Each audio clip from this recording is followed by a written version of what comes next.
Kapag binigyan tayo ng Diyos ng kakayahang tumulong sa ating kapwa, huwag tayong magdalawang isip na magbahagi. Huwag nating ipagdamot ang mga bagay na pwede nating ibigay upang mapagaan ang kanilang buhay. At kahit na wala silang maisukli sa kabutihang nagawa natin, huwag pa rin tayong tumigil sa pagtulong at paggawa ng mabuti sa ating kapwa. Yan ang eksaktong karanasan na gustong ibahagi ni Ralph sa ating programa ngayong araw. Umaasa siya na sana'y kapulutan ng aral at inspirasyon ng mga kabarangay natin ang kanyang kwento. Sapagkat ito ay hindi lang tungkol sa pagtulong sa mga nangangailangan, kundi may tamang pagtulong na hindi ka maaabuso. Gusto mo na bang makarelate sa kanya? Tunghayan natin ang kanyang storya sa mga kwento ng pag-ibig, buhay at pag-asa sa nangungunang Barangay Love Stories. Dear Papa Dudut, good day sa inyo at sa mga kabarangay natin na kagaya kong fan na fan ng Barangay Love Stories. Ako nga pala si Ralph, 32 years old, may coffee shop business dito sa Quezon City at nagtatrabaho pa rin bilang virtual assistant sa gabi. Bata pa lamang ay pangarap ko na talagang magkaroon ng negosyo. At sa edad kong ito ay wala pa akong sariling pamilya dahil hindi ko pa naman yon prioridad. Sabi ng mga kaibigan ko, mag-girlfriend na raw ako o di kaya ay dumiretso na sa pag-aasawa. Pero lagi ko lang silang sinasagot na busy pa ako sa pagpapayaman. Ang totoo ay dayo lang naman ako dito sa Quezon City at tubong General Santos City talaga ang aming pamilya. Mahirap lang ang buhay namin noong araw kaya nangarap ako na makapagtapos ng pag-aaral para umasenso. Lagi kasing sinasabi sa akin ni nanay at tatay na wala silang ibang maipapamanang kayamanan sa amin ng ate ko, kundi ang edukasyon lang. Kahit na mahirap lang kami ay masasabi kong ginapang ng aming mga magulang ang pag-aaral namin. Jeepney driver ang tatay namin at ang nanay naman namin ay tumatanggap ng mga labada. Masinop din sila sa pera kaya kahit papaano ay may naitatabi sila para sa pag-aaral namin. Kaso ako lang ang nakatungtong sa kolehiyo at nakapagtapos sa aming dalawa ng ate ko. Matapos niyang maagang nag-asawa at nagkaanak. Para makatulong sa mga magulang namin, nag-working student ako bilang tauhan sa isang computer shop sa lugar namin para matustusan ang pangbaon ko sa eskwelahan. Ginagawa ko yon tuwing uwian namin sa hapon hanggang alas 12 ng madaling araw. At kahit na nakakapagod at nakakapuyat ay proud akong nairaos ang kurso kong Marketing Administration. Nung graduate ako sa college ay nagtrabaho ako sa isang private company sa Davao ng 1 taon. Pero nangarap ako na makaluwas sa Maynila dahil pakiramdam ko mas marami at malaki ang opportunity na naghihintay sa akin doon. Kaya nga kahit ayaw ng mga magulang namin ay sinuportahan pa rin nila ang desisyon ko. Taong 2015 sa edad na 22 ay nakarating ako sa Quezon City. Nagkataon kasi na may inaplayan ako ritong trabaho na nangangailangan ng relokasyon kaya sinamantala ko na. Tumagal din ako sa naturang kumpanya ng 5 taon bago nag-pandemic kung saan ay kasama ako sa mga inalis sa trabaho. Pero hindi ako nawalan ng pag-asa at naghanap kaagad ako ng ibang mapagkakakitaan. At doon ako napunta sa mundo ng pagiging virtual assistant. Habang nagsisimula akong bumangon ng mga panahong yon, ay tumindi naman ang kagustuhan ko na tuparin ang matagal ko ng pangarap na magkaroon ng negosyo na natupad naman taong 2023.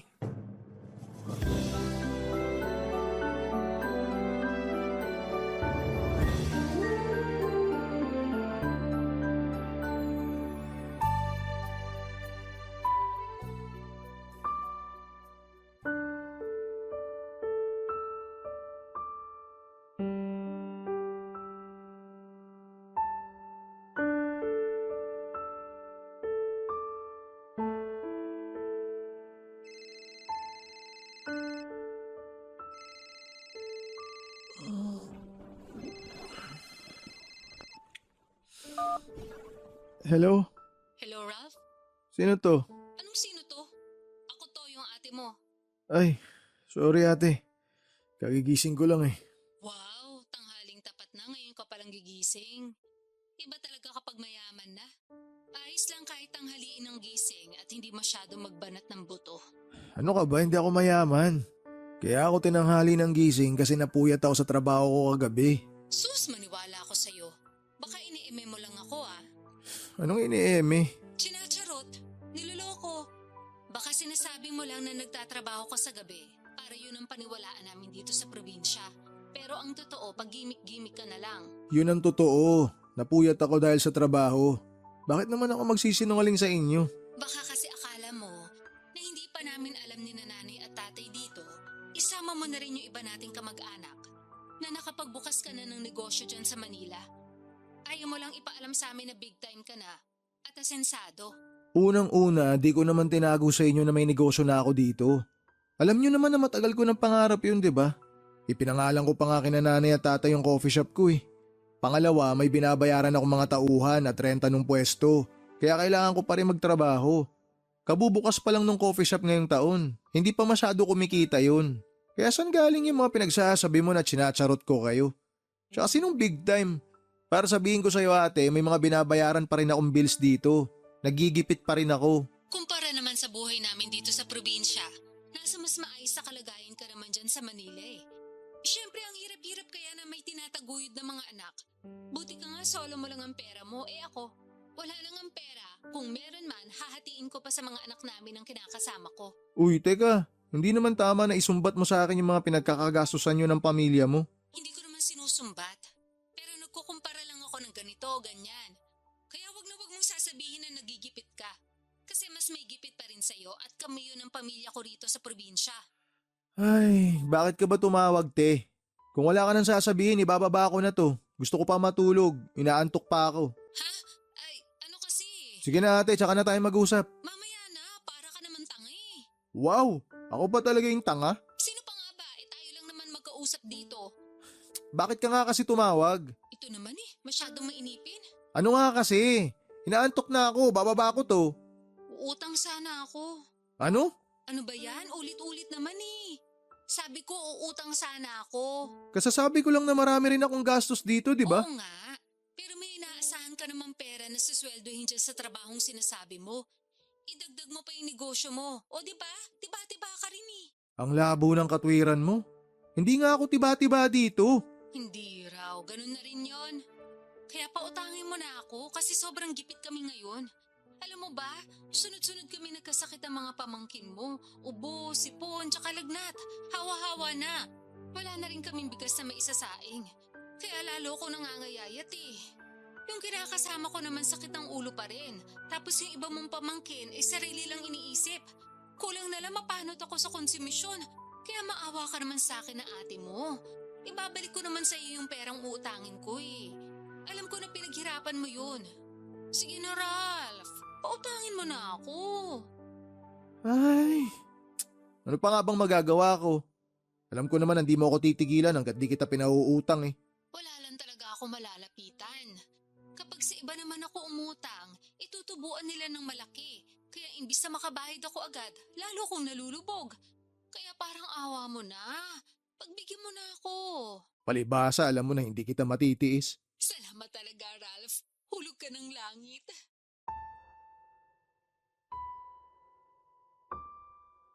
Papadudot ka isa-isang kapatid ko ang ate kong ito.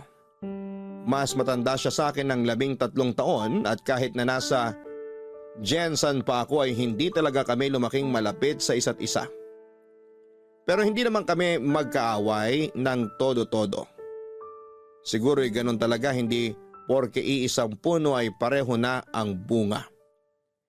Ang ibig kong sabihin ay kahit na magkapatid kami, ay magkaiba pa rin kami ng ugali. Magkasalungat ng paniniwala at prinsipyo sa buhay. May kontento na at merong nangangarap pa rin ng todo. Tulad ng nabanggit ko, hindi nakapagtapos ng pag-aaral si ate dahil maaga siyang nag-asawa at nagkaanak. 43 years old na ang ate ko noong 2023 at meron na siyang 6 na anak. Dysfunctional ang pamilya ni ate. Lasinggero at nananakit ang kinakasama niya at ama ng mga anak nila. Wala rin itong permanenteng trabaho at may pagkababaero din. Usap-usapan nga sa barangay namin na may anak daw ito sa ibang babae. 1 o 2 na yata. Hindi ko na maalala. Kaso may pagkatanga sa pag-ibig ang kapatid ko. Kaya hindi pa rin niya magawang hiwalayan ang tatay ng mga anak niya. Pero kahit na hindi kami close ng ate ko ay nananatili pa rin na siya ang nag-iisa kong kapatid. Siyempre hindi ko siya natiis nung humingi siya ng tulong sa akin.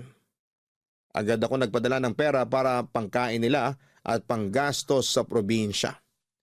Pero hindi doon natapos ang lahat dahil ng mga sumunod na linggo ay panay na hingi sa akin ng ate ko. At nagbibigay naman ako dahil ako ang mas nakakaluwag sa aming dalawa. Sa totoo lang ay regular ako nagpapadala kina nanay at tatay ng pera panggastos nila at pambayad sa bills. Inaabutan ko rin si ate paminsan-minsan. Pero tulad ng sinabi, meron din akong binabayaran kaya hindi ko masasagot lahat. 1 beses umuwi ako sa amin sa General Santos para mag-celebrate ng birthday ko. Tuwang-tuwa sina nanay at tatay nang makita ako at ganoon din ako dahil na-miss ko sila ng sobra. Uy, Ralph, thank you dun sa pasalubong mo sa mga anak ko, ha? Tuwang-tuwa sila, lalo na yung pangalawa ko. Sakto kasi sa kanya yung sapatos na bigay mo. Tagal niya na gusto magkaroon ng bagong sapatos, pero hindi naman siya makaipon kahit may trabaho kasi mas inuuna pa yung uminom kasama mga barkada niya. Ewan ko ba sa batang yun, mana sa tatay? Naku ate, mahirap yan. Magiging bisyo yan, katagalan. Yun na nga ang paulit-ulit kong sinasabi, kaso matigas ang ulo.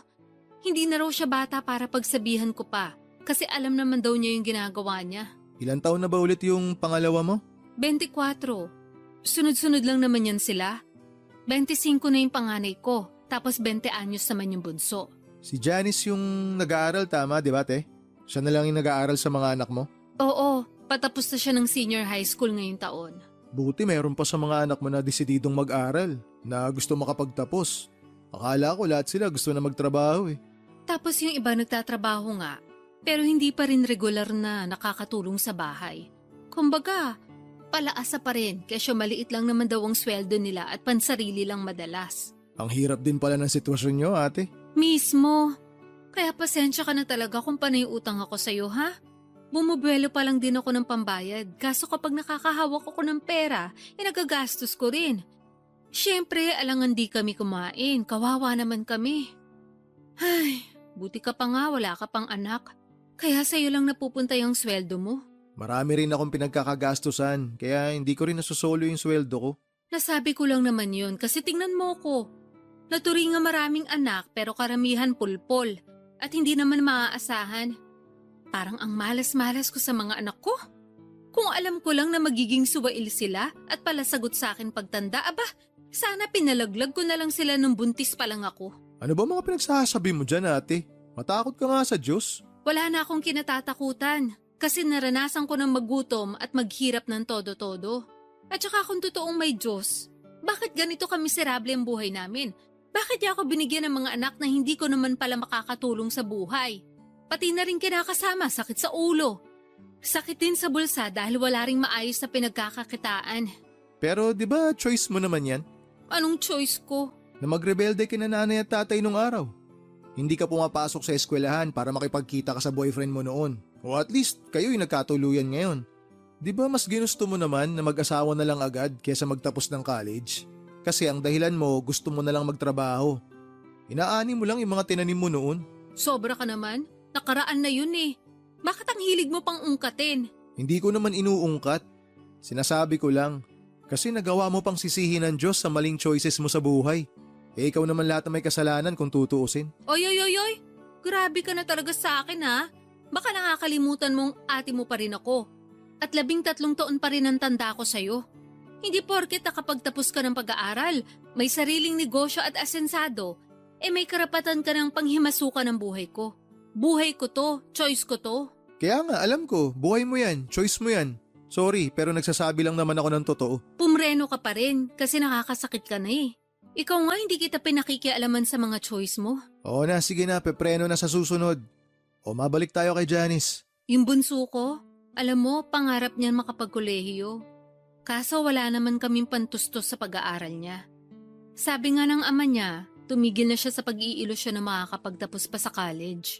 Mas mabuti niyang gawin magtrabaho na lang pagka-graduate. Ayos ah, parang hindi niya anak yung kausap niya kung makapagsalita siya.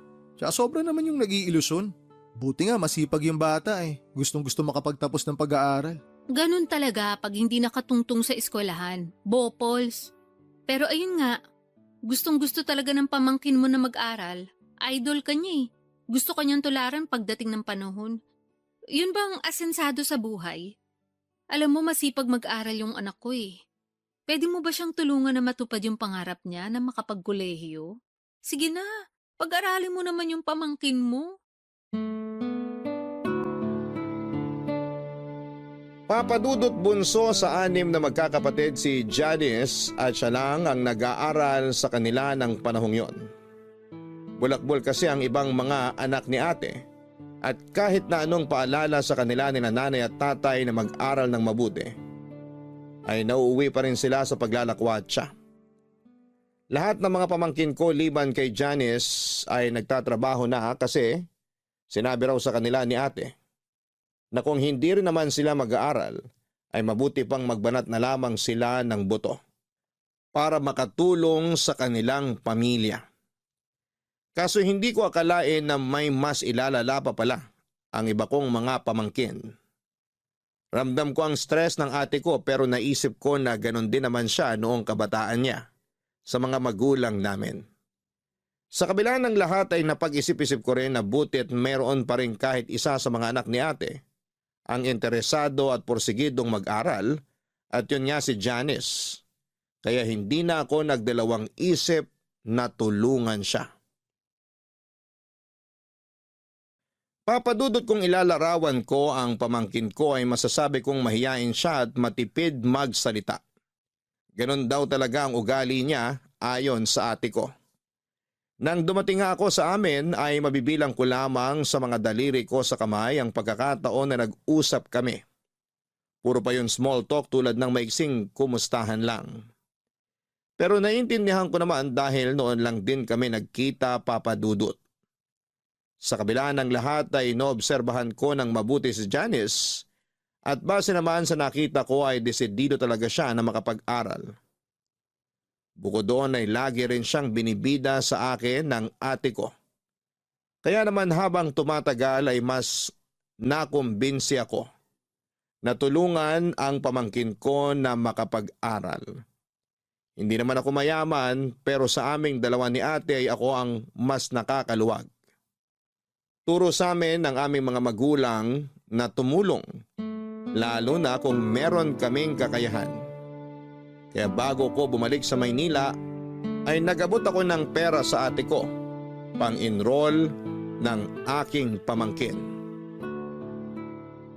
Buti ate, napapunta mo si Janice dito para personal kami magkausap. Nga pala, marunong ba siya magtagalog? Huwag kang mag-alala, marunong magtagalog yun. May hilig yun sa mga teleserye ng GMA. Doon siya natuto, pati yung tono. Pero okay lang din kung sakaling hindi. Marunong naman ako Huwag na! Tsaka para masanay na rin siya. Hello po, Ma. Hello po, Tito Ralph. Oh, andito ka na pala. Halika, tabihan mo ako rito sa upuan. Sige po. Nak, mag-thank you ka sa Tito Ralph mo. Dali. Bakit po? Kasi nga pumayag na siyang pag-aralin ka sa kolehiyo. Talaga po? Hindi niyo ako niloloko? Siyempre hindi. Di ba, Ralph? Sabihin mo nga rito sa anak ko, mukhang hindi naniniwala sa akin Totoo po ba yun, Tito? Oo.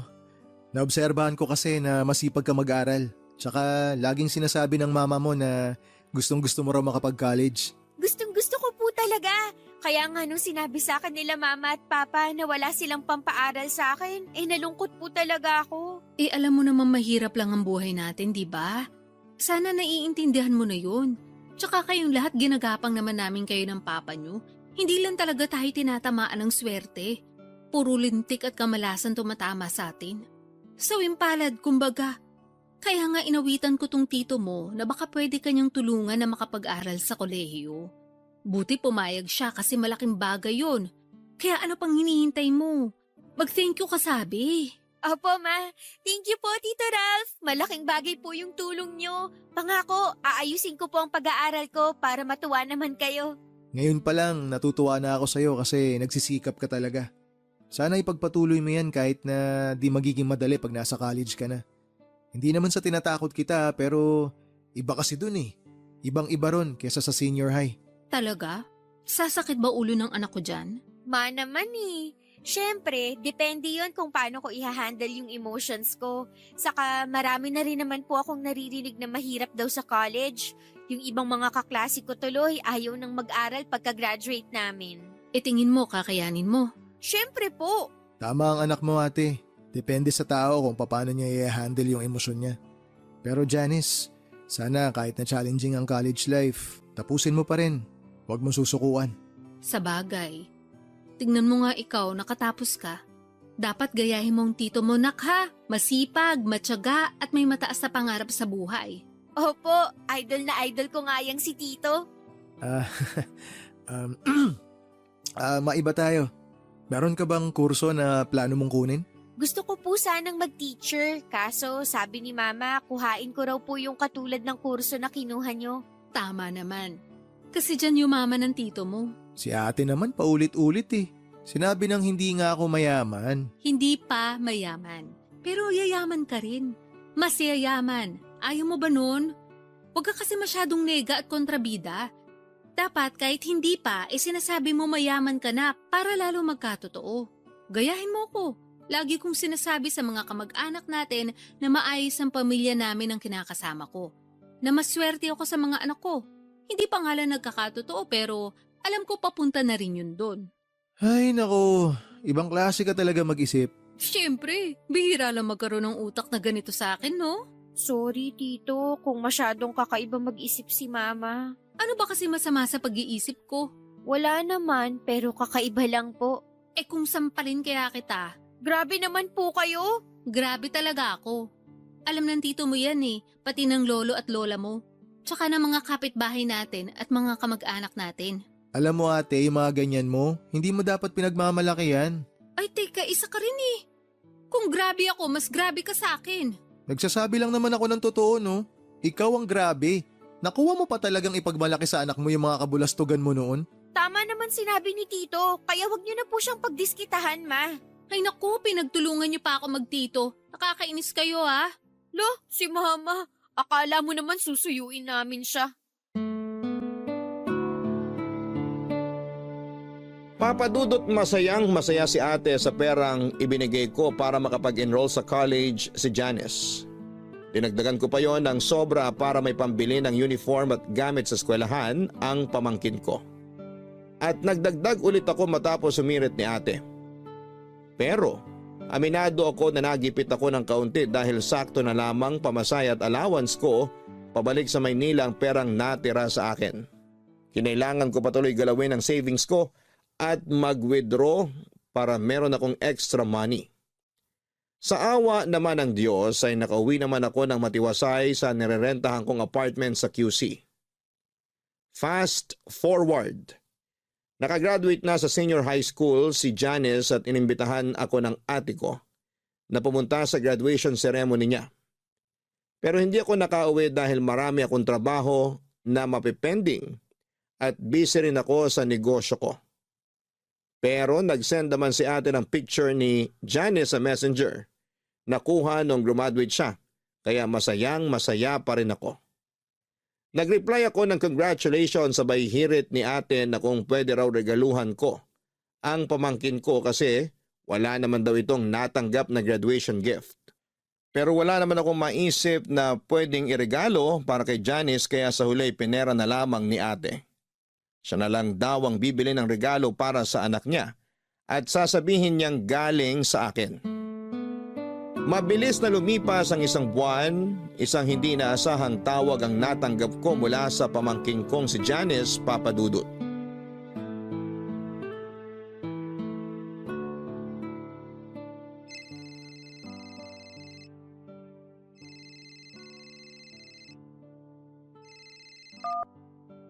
Hello? Hello, Tito? Oh, Janice, napatawag ka. Opo pasensya na kayo kung naistorbo ko kayo. Baka lang may ginagawa kayo. Wala naman akong ginagawa. Bakit ka napatawag? Nahihiya po ako pero wala na akong choice kundi lumapit sa inyo at magsabi. Anong problema? May nangyari ba? Opo, meron po. Ayaw nga sabihin ni Mama kasi baka raw magalit kayo kaso kasalanan naman niya. Sige na, sabihin mo sa akin. Ano ba yun? Tungkol po yun sa pag-aaral ko sa college. May nahanap na nga akong university na papasukan ko. Kaya lang, atrasado pa po ako kung makakapag-enroll ako on time. Anong ibig mong sabihin? Paanong atrasado? Di ba nag-iwan na ako sa mama mo ng perang pang-enroll mo bago ako bumalik dito sa Manila? Yun nga po, kaso nagastos ni Mama yung pera. Ano? Nagastos niya? Sorry po, ayaw nga niyang ipasabi sa inyo kasi baka raw magalit kayo. Gagawa na lang daw po niya ng paraan kaso hanggang ngayon wala pa siyang nauutangan. Malapit na po yung enrollment ko. Natatakot ako na baka hindi matuloy pag-aaral ko tapos magalit kayo sa amin. Teka, sandali. Ano munang ginawa ng mama mo dun sa perang binigay ko na pang-enroll mo sana? Pinanghanda niya po nung graduation ko. Tapos nagastos niya lahat yung pera? Ganun na nga po. Tuwang-tuwa kasi siya dahil may nakagraduate na raw sa pamilya. Proud na proud siya sa akin. Nagpalitsyon po siya at kulang na lang pakainin niya yung buong barangay. Hindi ko lang po akalain na mauubos niya pati yung pera na pang-enroll ko. Ay, si ate talaga kahit kailan masyadong pabide. Kilala niyo naman po si Mama, di ba? Ugali niya talaga yon lalo kapag may nahawakan siyang pera. O tapos ngayon, mamomroblema kayo. Pati ako damay pa rito. Nagalit nga po ako sa kanya, pero sabi niya, wag ko na raw sabihin sa inyo kasi gagawan na lang niya ng paraan. Kaya lang, wala pa raw pong nagpapautang sa kanya eh. Tapos, malapit na nga ang enrollment ko. Di bale, huwag ka na mag-alala. Pwede naman kitang bigyan ulit ng pang-enroll mo eh. Pero gusto ko ikaw na humawak ng pera.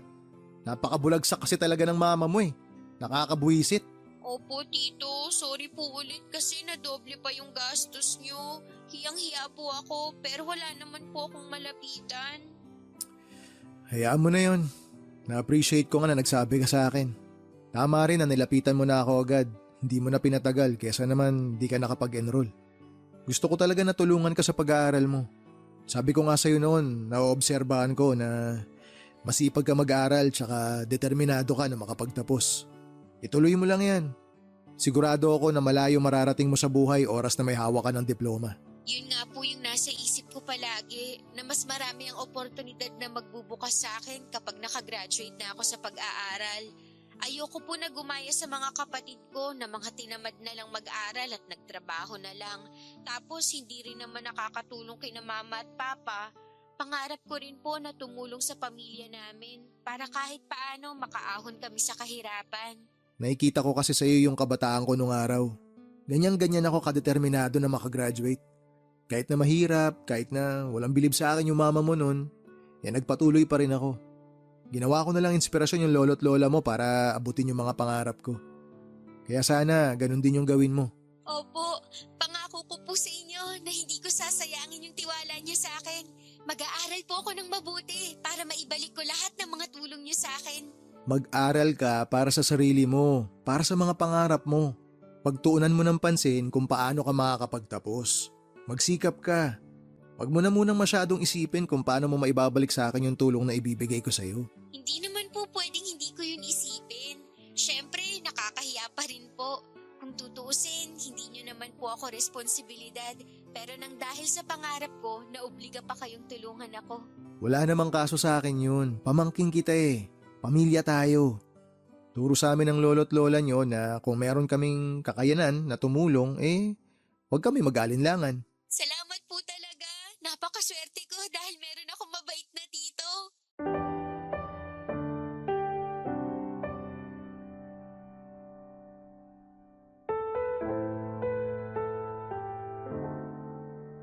Papadudot, gano'n na lamang ang gulat at pagkainis ko kay ate nang malaman ko mula mismo sa anak niya kung ano ang ginawa niya sa perang nakalaan para sa enrollment, pambili ng gamit at uniform ng pamangkin ko.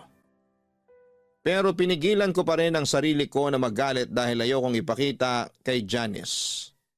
Ayoko matakot siya sa akin kaya naman kinontrol ko ang aking emosyon. Sa halip ay huminga na lamang ako ng malalim at nagbilang ng 10 sa isipan ko para kumalma. Pagkatapos ng pag-uusap namin ng pamangkin ko ay naisip ko na parang hindi ko namang kilala ang ate ko na may pagkagastador at ugaling mahilig magpabida sa mga kamag-anak namin at kaibigan niya. Kaya nga hindi siya nakakaipon dahil mahilig siyang bumili ng kung ano-ano. Hindi talaga siya magaling humawak ng pera at hindi rin naman niya gustong matuto, papadudot. Noong taong ding yon ng 2023 ay nagpadala ng picture sa messenger ko si ate tungkol sa registration form ni Janice sa college. Excited ako at masayang-masaya para sa pamangkin ko. Alam ko na hindi magiging madali ang college life niya. Pero nakahanda naman akong tulungan siya financially para mairaos ang kanyang pag-aaral. Alam ko kasi ang kahalagahan ng edukasyon at yon ang gusto kong tumatak sa isipan niya. Hindi nagtagal ay nagsimula na ang klase at noong mga sumunod na buwan ay napansin kong dumalas ng dumalas ang paghingi sa akin ng pera ni ate kesyo marami raw gastusin sa pag-aaral ang pamangkin ko. Alam ko na magastos sa college pero parang hindi na makatotohanan ang mga dahilan ng ate ko. Bukod doon ay hindi ko rin makausap si Janice dahil bigla niya akong blinak sa messenger.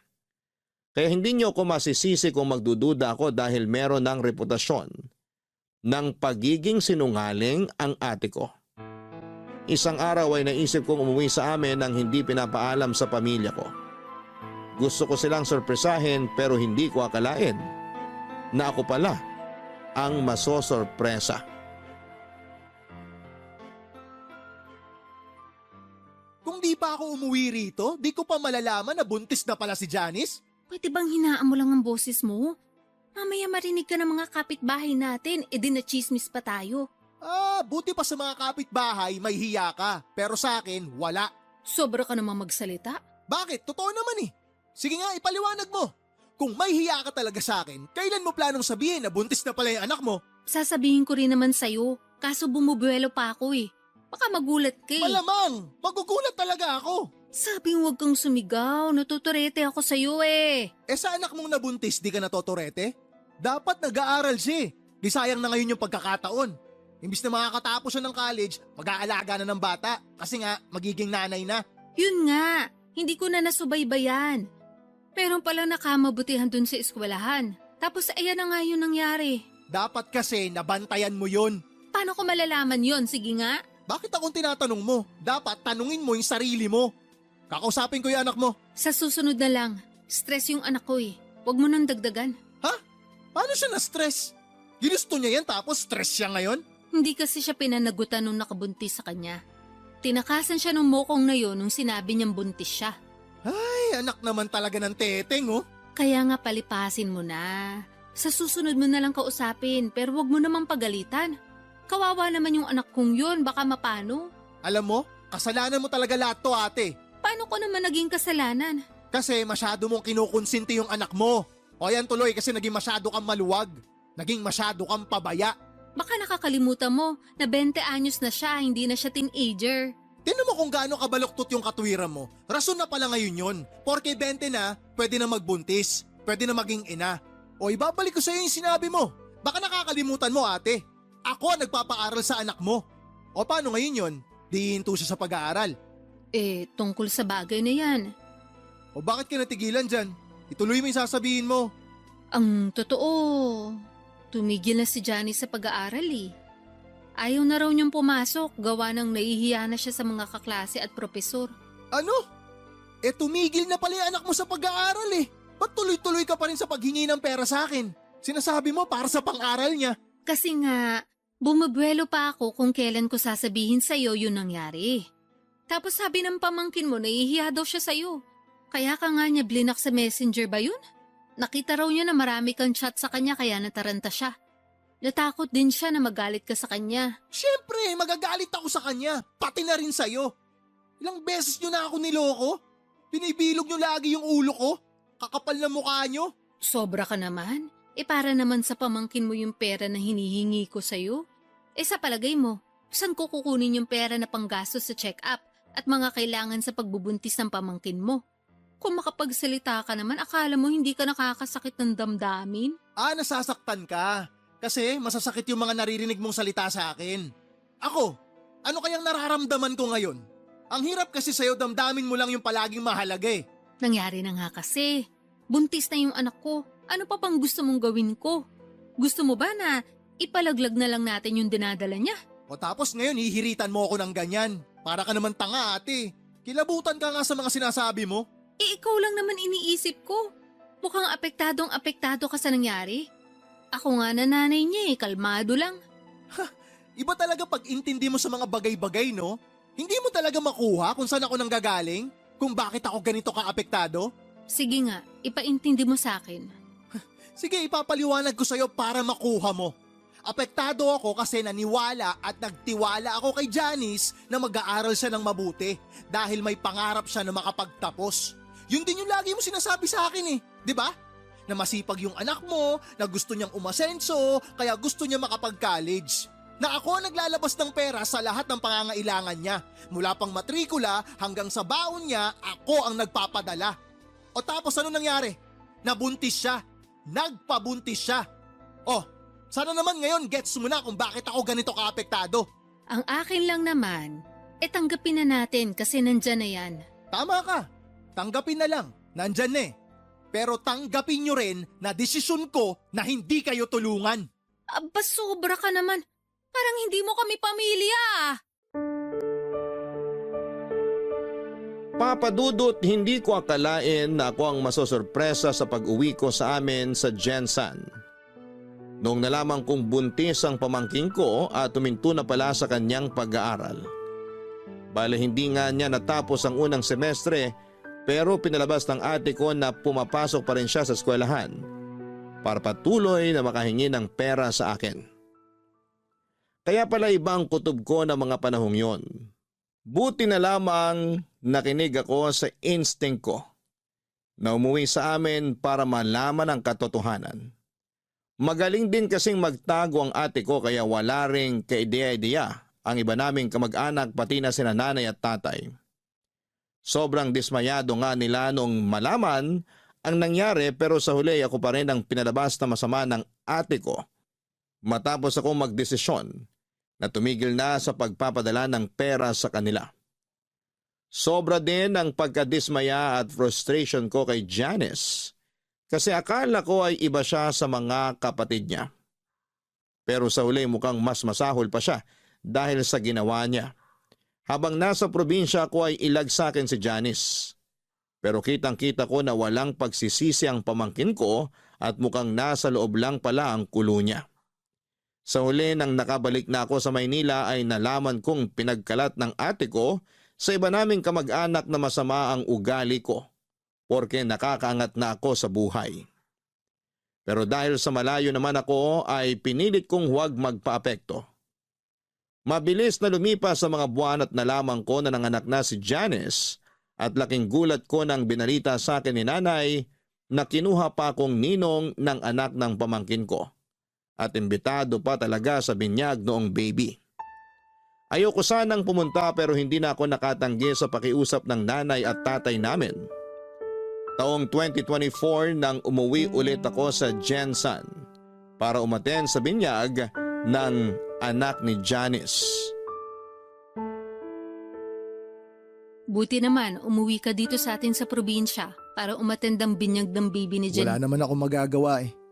Ayoko sana pero pinilit ako ni nanay at tatay. Ito naman, parang hindi mo naman apo yung baby. Baka nakakalimutan mo, kadugo mo yun. Pamilya tayo. Tsaka pinangalan nga sa inyo anak niya eh, Ralph Adrian. O di ba? Magandang pakinggan. Hindi naman tungkol sa baby ni Janice yung rason kaya ayoko munang umuwi dito eh.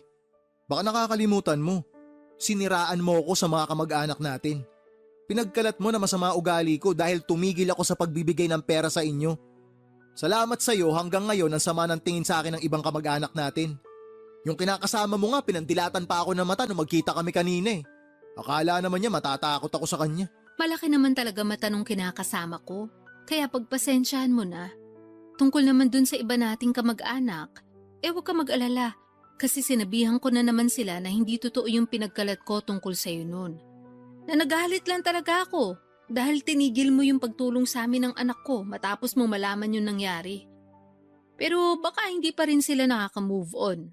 Sabihan ko na lang ulit. Ay, pasensya ka na talaga ha. Huli na nung na-realize ko na hindi mo naman talaga kami responsibilidad. Tsaka kami talaga yung may pagkakamali dun. Kung na-realize mo pala yan, bakit hindi ka man lang nag-sorry sa akin nun? Ha? Nahihiya ako. Parang hindi mo ko kilala. Hindi kaya ako nagsusorry. Talaga? Kailangan ko pa intindihin yung pride mo? Ayos ka. Tsaka ito na yung paraan ko ng pagsusorry. Alin? Ang gawin akong ninong ng apo mo? Kaya inimbitahan mo ako ngayon sa binyag? Oo, ayaw mo ba nun? Kilala kita. Nagawa mo na akong lokohin nun para makahingi ka sa akin ng pera. Ayoko sanang isipin na kaya mo ako kinuwang ninong ng apo mo para may dahilan ka na naman na huthutan ako. Sobra ka naman sa huthutan? Akala mo naman napakalaki ng perang binigay mo sa akin nun? Hoy, malaki yon kapag pinagsama-sama. Tsaka akala mo ba pinupulot ko lang sa kalsada yung perang pinadadala ko sa'yo? Para lang alam mo dugot pawis ko yon. Pinaghihirapan ko ang bawat sentimo na kinikita ko. Pero ikaw, lagi ka lang nakatanghod, hingi ka lang ng hingi, utang ka lang ng utang. Kaya di mo ako masisisi kung hanggang ngayon masama pa rin loob ko sa'yo. Matagal na yun eh. Hindi pa ba ako absuelto sa kasalanan ko? Parang hindi ako ate ah. Huwag ka namang ganyan. Ayos hiningi mo pa na irespeto kita bilang ate. Pero ako nga hindi mo ako matrato na parang kapatid. ATM ang tingin mo sa akin na magluluwa ng pera tuwing may kailangan ka. Nasasabi mo lang yan kasi mas maluwag pasok ng pera sa'yo kaysa sa akin. Pero pag ikaw nasa posisyon ko, sigurado maiintindihan mo na kahit mali magagawa ng isang nanay para sa mga anak niya. At saka nagsisi naman na yung anak ko ah. Sa lagay habang buhay mo na lang ba siyang pag-uusigin? Hindi ako galit sa anak mo. Mas galit ako sa'yo. Sa anak mo, dismayado ako. Di siya naging maingat. Matagal na nga yun, huwag ka namang ganyan. Kung makapagsalita ka parang hindi ka nagkakamali ah. Hoy, kung usapang pagkakamali, hindi dapat ako tinatanong mo. Tanungin mo dapat ang sarili mo. Sinikap ko talaga na hindi gumaya sa'yo, na mag-asawa ng maaga at magkaroon agad ng pamilya. Edi ikaw ng perpekto. Hiyang-hiya naman ako sa'yo.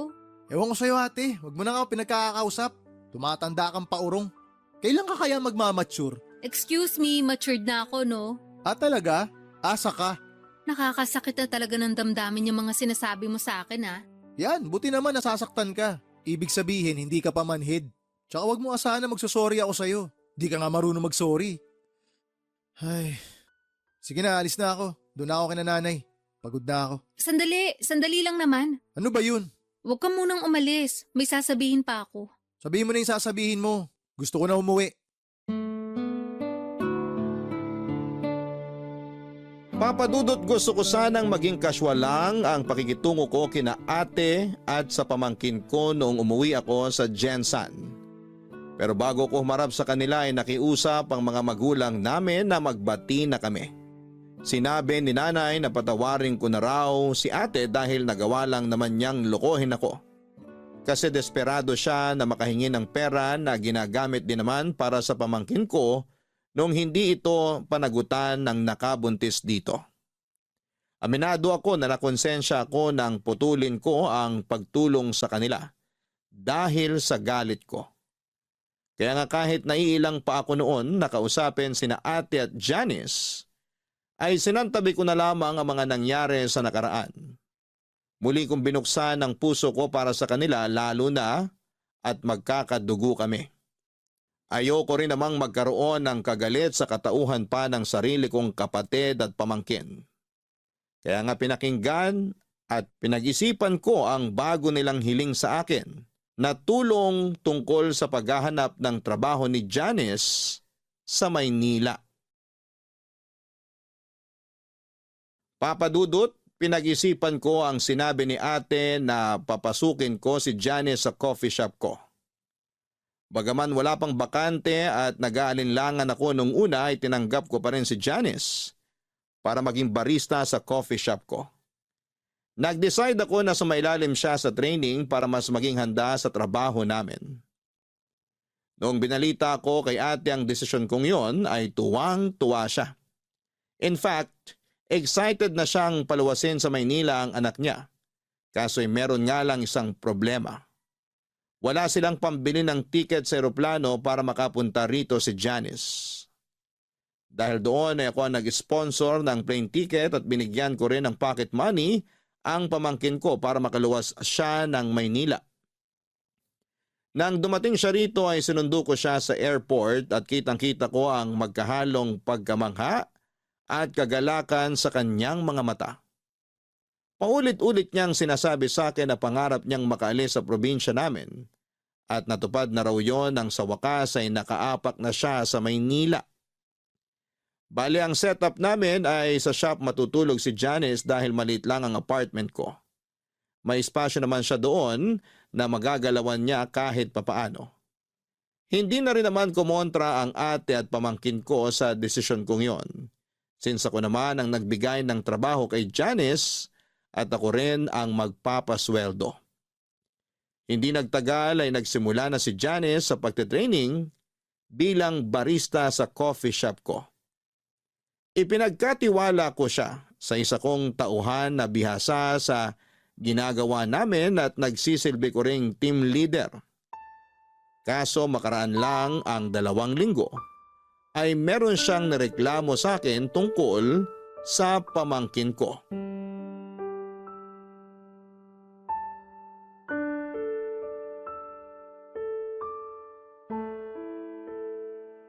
Janice, liga. Mag-usap tayo sandali. Opo, tungkol saan po? May nalaman akong report tungkol sa'yo galing sa bisor nyo. Ano pong report yun? Tungkol daw sa ugali mo. Totoo ba na mahirap ka raw pakisamahan? Na boss ka raw kung umasta dito porke tito mo ko? Wow ha? Sinabi po ba talaga niya yan? Oo. Bukod doon, ang hirap mo raw turuan. Hindi ka rin marunong sumunod sa instruction. At ginagawa mo lang kung ano gusto mo. Mahilig ka raw magreklamo, puro ka pa cellphone. At naniwala naman po kayo sa sinabi niya? Nung una, syempre hindi. Kasi ayokong isipin na totoo yung mga sinasabi niya. Tsaka malaki ang tiwala ako sa'yo eh. Pamangking kita pero kailangan ko rin naman pakinggan yung mga empleyado ko at maging patas sa kanila. Kaya ang ginawa ko, pinanood ko yung CCTV footage nitong shop last week. At doon ko napatunayan na tama nga yung mga reklamo niya tungkol sa ugali mo. Sorry po, Tito. Ay, di ba nagkasundo na tayo nung umpisa pa lang na hindi kita tatratuhing pamangkin at hindi mo rin gagamitin yung pagiging magkamag-anak natin dito sa trabaho? Umuo ka. Sinabi mo pa nga na tama lang yun para maging patas sa iba. Bukod dun, ikaw ang bago dito. Kaya dapat hindi mo minamalditahan yung team leader nyo. Dahil sa ginagawa mong yun, parang lumalabas, binabastos mo na rin ako. Epal naman kasi yung team leader niyong yun. Masyadong sip-sip sa inyo, akala mo ko sino. Bakit? Tagapagmana niyo po ba siya? Ano sabi mo? Tinatanong ko kayo kung magiging tagapagmana niyo siya kasi wala naman kayong sariling anak, di ba? Anong koneksyon yan sa pagmamaldita mo? O baka naman may gusto siya sa'yo kaya gano'n na lang siya makasipsip. Hoy Johnny, sumayos ka. Saan ba pinagkukuha yung mga sinasabi mo? Sa obserbasyon ko lang naman. Akala nyo kayo lang ang marunong mag-obserba? Ako rin kaya. At yan ang mga nakikita ko. Masyadong sumbongera yung mga tauhan nyo. Pero sipsip at plastikada naman. Akala mo kung sinong magaling nagkakamali rin naman sila. Ako nga madalas nilang binubuli kasi baguhan lang ako. May isang beses na pinaglinis nila ako ng CR para may magawa raw ako. Tama ba yun? Bagong manicure pa naman ako noon. Nasira lang tuloy mga kuko ko. Kailan nangyari yan? Sabihin mo, para ma-check ko sa CCTV. Hindi ko na matandaan. Basta, nangyari talaga yun. Kung totoo ngang nangyari yan at pag napatunayan ko na binubuli ka nila, meron silang matatanggap na memo sa akin. Memo lang? Hindi nyo ba sila tatanggalin? Hindi ako pwede basta-basta magtanggal ng empleyado, lalo't walang mabigat na dahilan. Tsaka may proseso yan. Kaya nga memo muna kasi first offense pa lang. Bukod doon, matagal na rin sila sa akin. Wala namang ganitong insidente bago ka dumating eh. Ibig sabihin, ako lang talaga panira rito? Wala naman akong sinasabing ganun. Ganon na rin yun eh. Sinasabi niyo na ako lang panira dito sa negosyo niyo. Grabe, ang unfair niyo naman. Hindi niyo naman kaano-ano yung mga yon. Ako kaya ang pamangkin niyo rito. Hindi ko nakakalimutan na pamangking kita, pero sana wag mo rin kalimutan na kailangan kong maging patas. Sana maintindihan mo rin na pagdating sa trabaho, hindi mo lang ako tito, boss mo rin ako. Kung yung team leader nyo hindi mo magawang respetuhin, paano ako makakaasa na re-respetuhin mo ako pag di ka nakaharap sa akin? Sinong may sabi na hindi ko kayo nire-respeto? Nire-respeto ko kaya kayo. Respetuhin mo rin yung mga katrabaho mo. Mahalin mo sila kasi kayo yung magkakasama dito. Mahalin at pahalagahan mo rin yung trabaho mo kasi pinagkakakitaan mo to eh. Kaya ka nga lumuwas dito sa Maynila para maghanap buhay. Para may padala ka sa anak mo sa probinsya. Alam ko naman yun. Hindi nyo na kailangang isumbat sa akin. Hindi kita sinusumbatan. Sinasabi ko lang sa'yo yung mga dapat mong gawin na dapat mong tandaan. Kasi nalilihis ka eh. Parang hindi mo ata naaalala kung bakit ka nagtatrabaho dito sa Maynila eh. Pinamumukha nyo na kayo ang nagpapasweldo sa akin. Na kayo rin ang nagbayad ng ticket ko sa eroplano para makapunta ako rito. Kulang na lang sabihin nyo sa akin ang kapal ng mukha ko dahil sa dami ng mga tinulong nyo sa pamilya namin. Siguro nga tama ako. Nagalit pa rin kayo sa akin hanggang ngayon. Kasi hindi ko tinupad yung pangako ko na magtatapos sa college dahil nabuntis ako ng maaga.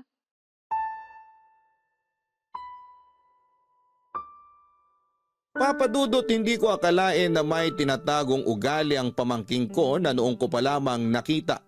Ang bastos niya na sinasagot-sagot niya ako samantalang bilang boss niya ay pinagsabihan ko lang naman siya. Wala akong masamang intensyon at gusto ko lang maging patas sa mga tauhan ko. Ayoko na porke pamangkin ko siya ay hindi ko na siya sasawayin. Kaya nga tulad ng sinabi ko ay binalikan ko ang CCTV footage sa shop namin para panoorin at pakinggan ang buong 2 linggong recording ng maghapon na nasa shop sila para hanapin yung sinasabi niyang pambubuli sa kanya. Pero wala akong nakita. Sa halip ay kabaliktaran noon ang napanood at narinig ko. Si Janice talaga ang bully sa mga kasamahan niya at palagi niyang ginagamit na pamangkin siya ng may-ari. Habang tumatagal, lalo pang sumasakit ang ulo ko sa pamangkin ko nang dumala sa mga report na natatanggap ko tungkol sa kanya mula sa mga kasamahan niya. Paladabog daw si Janice. Hindi rin siya ngumingiti kapag may customer. Bagay na lagi kong pinapaalala sa kanya na kailangan niyang gawin sa trabaho niya. Sa totoo lang ay stress na ako kay Janice dahil parang gusto niyang siya ang masunod sa sarili kong shop. Pero hindi pa pala doon natatapos ang sakit ng ulo ko sa kanya. Nang tumawag sa akin si ate, nagalit kesyo nakarating sa kanya ang balita na pinagsabihan at pinagalitan ko si Janice tungkol sa aming trabaho.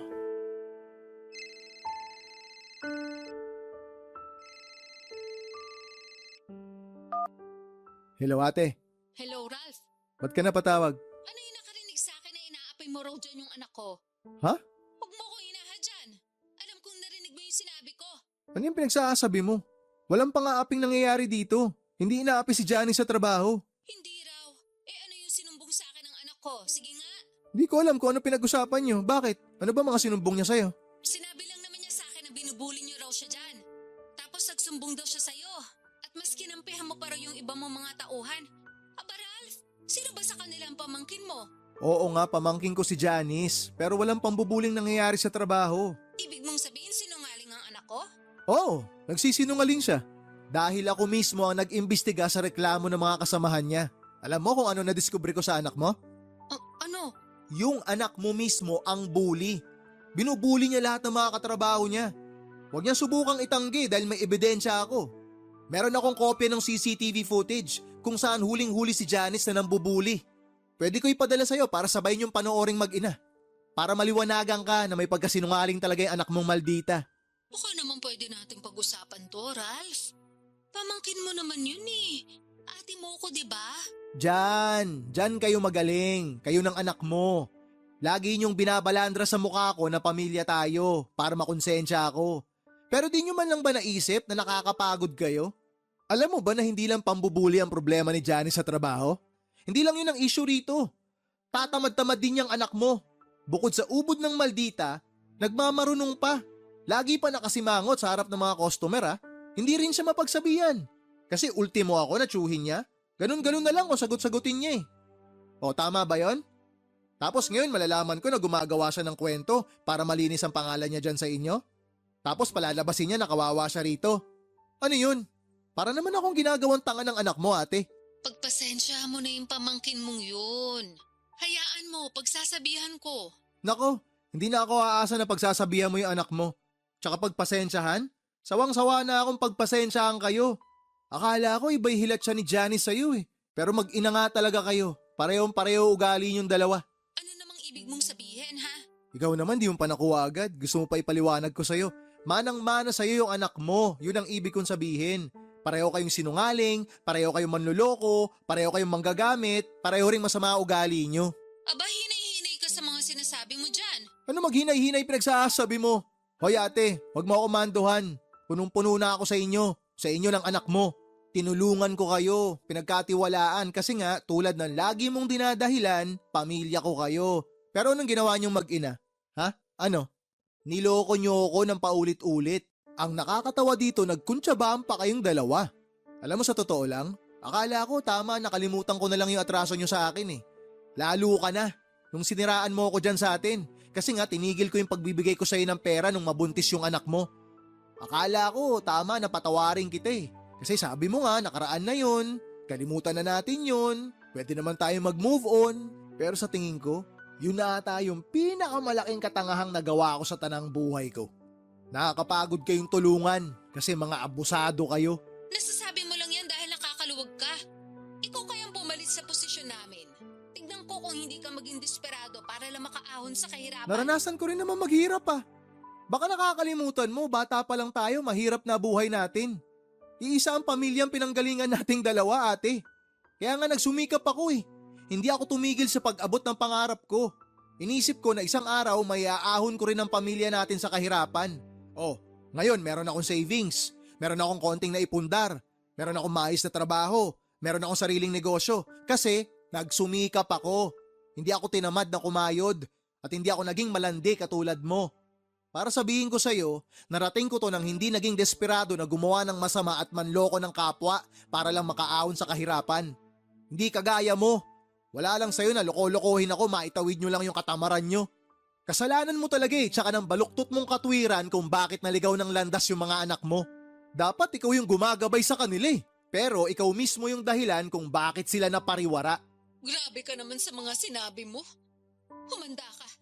Ipagkakalat ko sa buong barangay natin na masama ang ugali mo. Gawin mo! Sino tinakot mo? Akala mo kakabahan ako dyan sa pagbabanta mo?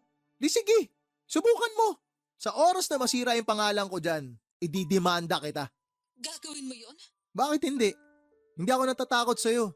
Oh, pinagbantaan mo ako, nasisiraan mo ako dyan sa atin. Tapos ngayon sinabi ko na didemanda kita, nagtatanong ka kung gagawin ko ba talaga. Para ka naman tanga kausap ate. Hindi lang kita pinapatulan noon, pero punong-puno na ako sa'yo ngayon. Napagod na ako sa pagtulong sa inyo, napagod na ako sa ugali mo. Kaya wag mo akong tinatakot kung ayaw mong may kalagyan ka. Sige na, bababa ako na to. May trabaho pa ako.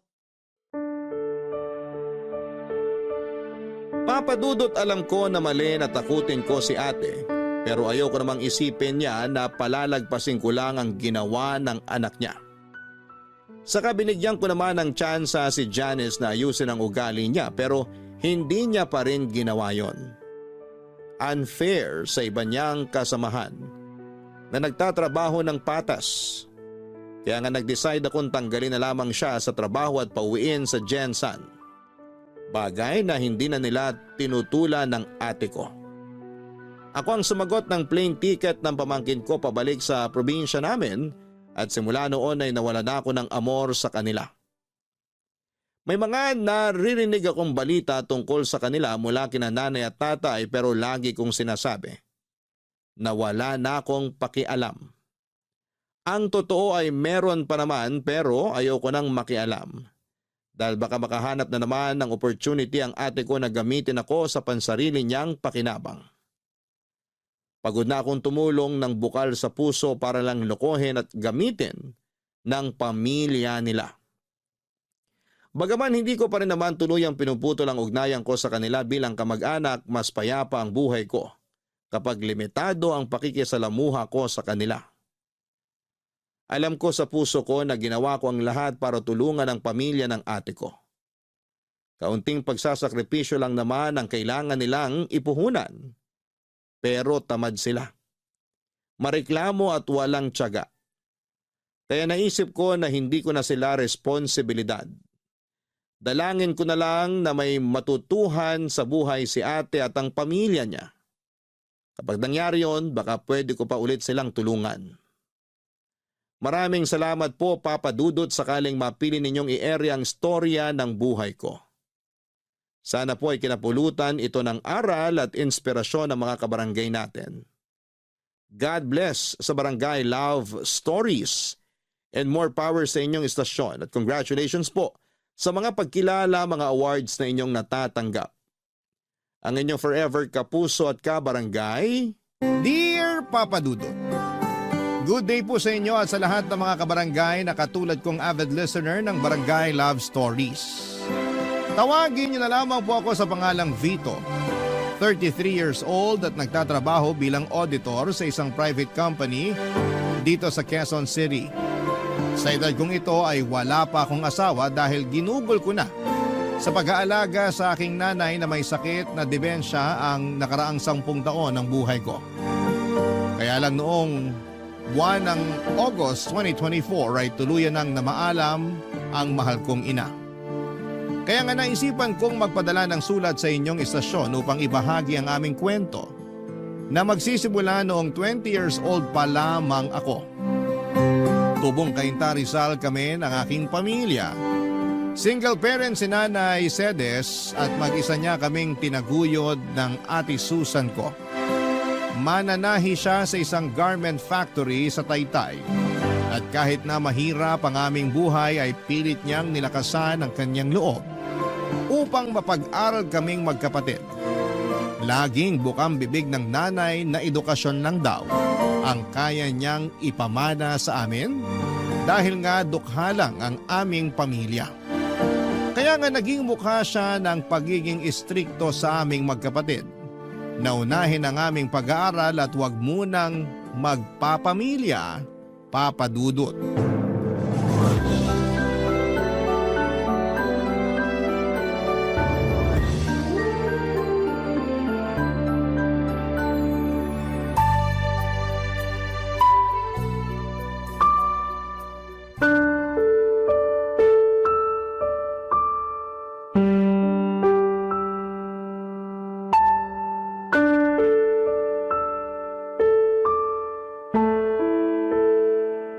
Ano ba naman to, Vito? 2 major subject mo pa talaga yung 3? Tapos yung iba rito ay puro na 2? Sigurado ka bang makakagraduate ka nito? Opo, Nay. 5 naman po yung bagsak. Wala naman po akong 5 dyan. Wala ring incomplete. At talagang pinagmalaki mo pang wala, ano? Hindi po ba dapat? Hindi talaga kasi kahit walang 5 rito, ang baba pa rin ito. Kumbaga, katumbas ito ng mga gradong palakol nung elementary at high school. Pasensya na po kayo. Yan lang po kasi talaga ang kinain ng utak ko. Pasensyahin mo mukha mo. Mababago ba nun tong mga grado mo? Saka kaya siguro ganito to kababa kasi hindi ka naman talaga nag-aaral. Oo, pumapasok sa eskwelahan at nanghihingi ng baon. Pero baka hindi naman talaga doon ang punta mo. Saan naman po ako pupunta kung hindi sa eskwelahan? Saan pa ba? Di sa bilyaran? O di kaya doon sa computer shop? Naku, wag ka nang magsinungaling. Nakita ka nga ng ate Susan mo sa mga lugar na sinasabi ko. Nagpapaprint lang po ako sa computer shop. Hindi po ako tumatambay doon o naglalaro. Talaga lang ha? Pexman, Yung sa bilyaran? 1 beses lang naman po akong pumunta sa bilyaran. Nung nagkita-kita lang kami ng mga ka-text clan ko. Saka nandun din naman si ate Susan eh. Nakikipag-inuman pa nga siya tapos ako lang ang pinagagalitan nyo. 18 anyos na yung ate mo. Nung panahong yon. Ikaw 15 pa lang, pero nakuha mo pang pumaroon. Tapos magre-reklamo ka sa akin kung bakit ikaw ang pinapagalitan ko at hindi kasama ang ate mo? Opo, Kasi paborito niyo si Ate Susan. Hindi niyo nga siya kayang pagalitan kasi ayaw niyong magtampo siya sa inyo. Anong sabi mo? Sabi ko, paborito niyo si Ate Susan. Ako hindi. Mas mahal niyo si Ate Susan. Tapos galit kayo sa akin. Ano bang pinagsasabi mong bata ka? Alam niyo po kung ano ang sinasabi ko. Saka hindi na ako bata para di pa maintindihan yung totoong nangyayari. Ang unfair niyo, Nay. Kasi si Ate Susan lang yung tinuturing yung anak. Tapos ako, parang wala lang.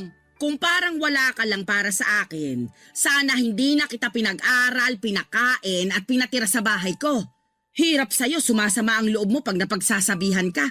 Maanong intindihin mo munang mabuti ang sitwasyon? Total, sabi mo, hindi ka na bata. Ibig sabihin, malawak na dapat ang pangunawa mo. Kahit na anong sabihin niyo, ganun ko po nakikita ang sitwasyon. Sana talaga hindi na ako sinaoli nun ni tatay sa inyo. Abay, sana nga. Ano pong sinabi niyo? Sana nga, hindi ka na sinauli sa akin ng magaling mong ama kung magiging ganyan lang katigas ang ulo mo paglaki. Napakawalang utang na loob mo, Beto. Hindi ka marunong rumispeto sa ina mo na nagpalaki sa'yo.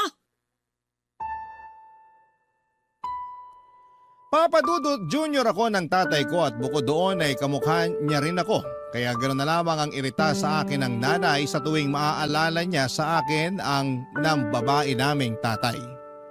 Noong naghiwalay sila ay kinuha raw ako ni tatay pero binalik din kalaunan sa poder ni nanay Papa Dudut. Kaya pala hindi niya ako paborito dahil bukod sa mga katangiang yon, mahina rin talaga ako sa klase namin at may pagkabulakbol. Hindi ko naman siya masisisi kung natuon ang lahat ng atensyon niya sa Ate Susan ko dahil nga para sa kanya ay mabait ito at masunurin. Kahit na inis ako dahil lagi niyang kinakampihan ang ate ko, hindi naman ako nagtanim ng sama ng loob kay nanay. Kasi siya pa rin naman ang nag-iisa naming magulang na nagtaguyod sa aming magkapatid. Mahal ko pa rin siya kahit na hindi kami madalas magkasundo. Kaya lang dahil sa favoritism ni nanay ay hindi kami lumaking close sa isa't isa ni Ate Susan. Para sa akin ay hindi totoo ang lahat ng kabaitan at pagiging masunurin niya na laging nakikita ni nanay. Iniisip ko na maskara lamang niya yon para paboran at kampihan ni nanay. At ako naman yung laging pag-initan. At napatunayan ko yon. Nung isang gabi ay nahuli ko siyang ginagawa ang bagay na yon.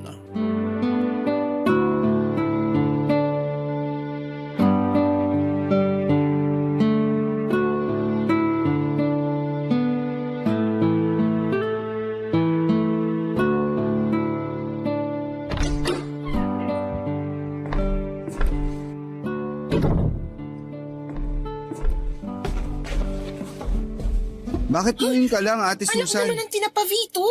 Bakit gising ka pa? Alauna na ng madaling araw, oh. Alam ko, marunong akong tumingin ng oras. Bakit nga gising ka pa? Kasi nakita ko kayo. Ha? Nakita ko kayo nung kasama mong lalaki na nagalikan sa tapat ng bahay natin. Siguro boyfriend mo yun, no? Eh ano naman ngayon sa'yo kung oo?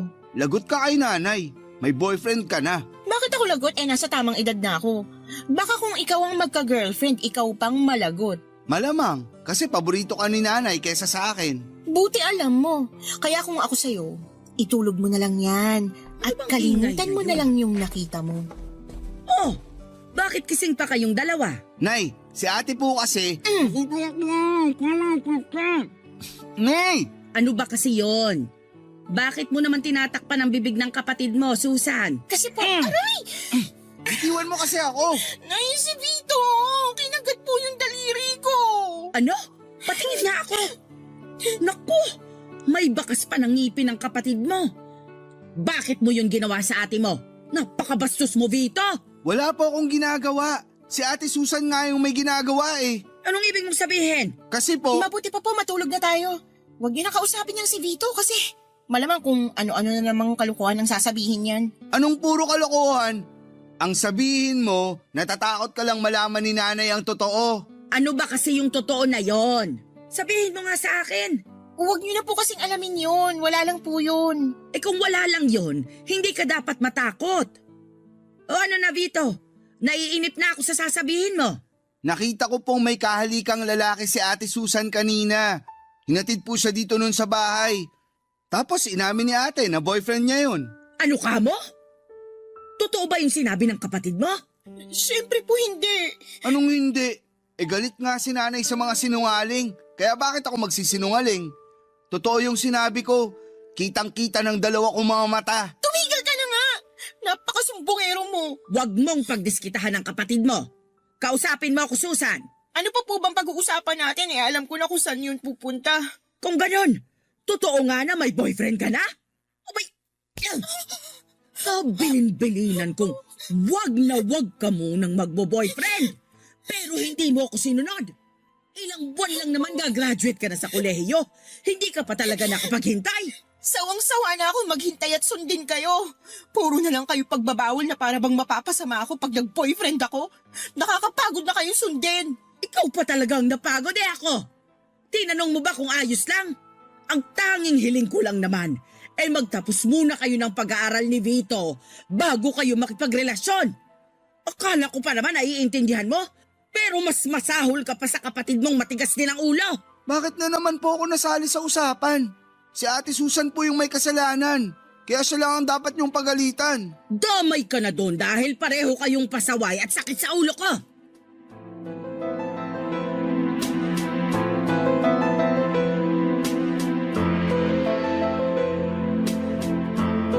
Papadudot ayaw talaga ni nanay na mag-boyfriend si Ate Susan dahil graduating na siya sa college. Saka 21 years old pa lamang siya noon.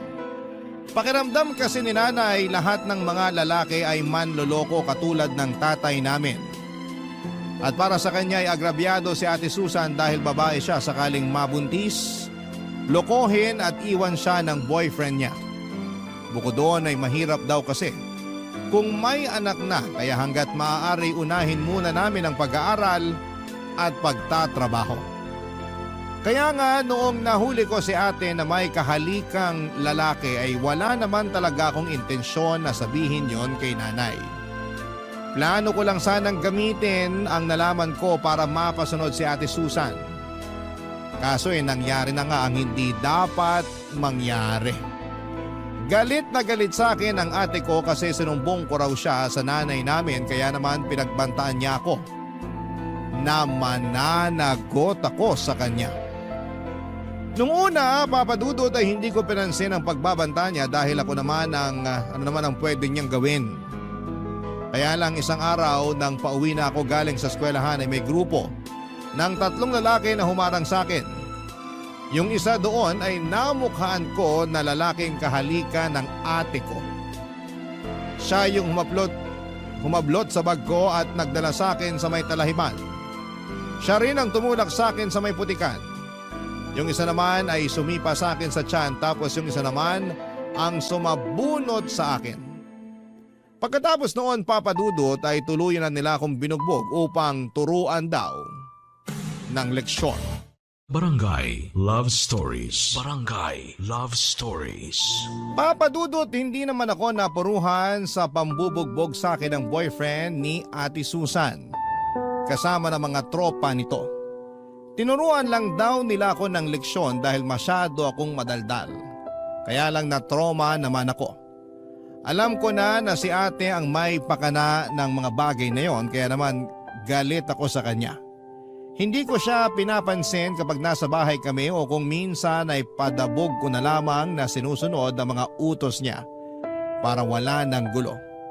Wala rin naman kasing kwenta kung sasabihin ko pa kay nanay ang nangyari dahil baka lalo akong mapasama. Samantala ay pinagpatuloy lang ng kapatid ko ang pagbo-boyfriend kahit tutol si nanay. Sa uli wala na rin naman siyang nagawa at pinagbigyan na lamang ang paborito niyang anak. Naging legal pa nga sila ng boyfriend niya sa bahay. Kapag andon ang mga ito kasama si ate ay nanginginig ang tuhod ko sa sobrang takot. Madalas nagdadahilan na lamang ako para makaalis ng bahay, wag lamang silang makasama. Mabilis na lumipas ang 2 buwan at merong pinagtapat sa amin ni nanay, itong si Ate Susan.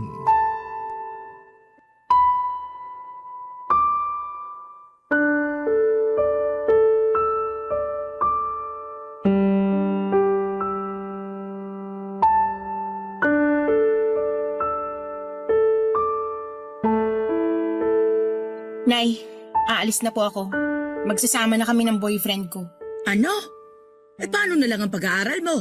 Ayoko naman talaga ng kurso ko eh. Kayo lang naman yung nagpumilit sa akin na kumuha ng business administration eh. Wala nga akong alam sa pagninegosyo. Kaya nga pinag-aaral kita para malaman mo. Saka yun yung kurso na siguradong may patutunguhan ka pagka-graduate mo. Ayoko nga po sabi nung kurso na kinuha ko. Kung gusto nyo, kayo na lang ang mag-aral. Anong sinabi mo? Alam ko narinig niyo yung sinabi ko. Hindi ko na po uulitin. Pinag-aral kita. Hindi para sagot-sagutin mo ako ng ganyan. Ate Susan, bakit mo naman bigla yan naisip? Kung kailan malapit ka ng graduate? Wala ka na doon, no? Masyado kang maraming tanong. Tama ang kapatid mo. Bakit din biglaan ang pag-alis mo sa bahay natin, anak? Sabihin mo, ano ba kasing nangyari? Alam niyo, nakakainis na kayong dalawa eh. Kung makatanong kayo, akala nyo naman malaking krimen yung gagawin ko. Hindi ba pwede na gusto ko nang bumukod at magsama na kami ng boyfriend ko? Hindi ako naniniwala na yun lang ang dahilan mo. Kilala kita, may pagkasinungaling ka. Anong sinabi mo? Sabi ko, may pagkasinungaling ka. Totoo naman eh, maraming beses ka nang nagsinungaling kay nanay. Pinagbibigyan ka lang niya kasi paborito ka niyang anak. Pwede ba, Vito? Manahimik ka na lang muna dyan. Hindi naman to tungkol sa'yo eh. Tungkol to sa ate mo. Kaya wag ka na munang sumubat-sabat dyan. Kaya ka hindi paborito ni nanay kasi masyado kang trying hard. Hindi ako trying hard. Trying hard ka? Pwede ba? Manahimik na nga kayong dalawa. Yang anak niyong pagsabihan niyo, Nay. Masyadong mayabang eh. Wala namang pinagmamayabang. Bakit ikaw? Anong pinagyayabang mo? Sige nga. Ayaw mong tumigil ah. Nasaan na ba yung kawali, mga linti kayo? Habang tumatagal masyado kang nagiging epal eh. Ikaw nga, akala mo kung sinong spoiled brat? Talaga lang ah. Sinabi ng tumigil na kayo! Sige, sa susunod na marinig ko pa yung bangayan ninyo, ihahampas ko na sa mga pagmumukha nyo ang kawaling to. Kaya mas lalo kong gustong umalis sa pamamahay na to eh. Sawang-sawa na ako sa pagiging diktador nyo. Ako pa rin ang nanay nyo, kaya karapatan kong diktahan kayo. Hindi nyo na magagawa yun dahil ayoko nang tumira sa pamamahay na to kasama kayo. Ayokong palakihin na magiging anak ko rito. Ano ka mo? Sinasabi ko na nga ba, buntis ka ate! Oo, buntis nga ako. Kaya hayaan nyo na kami magsama ng boyfriend ko. Papa Dudut, doon ko lang nakitang umiyak ng husto ang nanay namin dahil sa desisyong umalis ni Ate Susan. Pakiramdam ko ay nawala lahat ng galit at tampo ko sa nanay ko noong nagmakaawa siya kay ate na huwag kaming iwanan. Yung pakiramdam ko noong mga panahong yon ay para bang naninikip ang dibdib ko sa haguluhol ng nanay ko. Kaya nga hindi ko na rin napigilang magmakaawa sa ate ko na huwag niya kaming iwanan. Pero naging bingit bulag si Ate Susan sa pag-iyak at pagmamakaawa namin ni nanay. Sinabi niya na nasa tamang edad na siya para magdesisyon sa sarili niya at gawin ang kagustuhan niya. Tinuloy niya pa rin ang pag-alis at pakikisama sa boyfriend niya. Ang balita namin, umuwi raw sila sa probinsya ng lalaki sa Albay, Bicol. Pero pagkalipas ng 1.5 taon ay nagulat na lamang kami ni nanay nang sumulpot sa bahay si Ate Susan. Dala ang anak niya upang ipaalaga sa nanay namin. At doon nga niya sinabi sa amin ang nangyari sa kinakasama niya, Papa Dudut.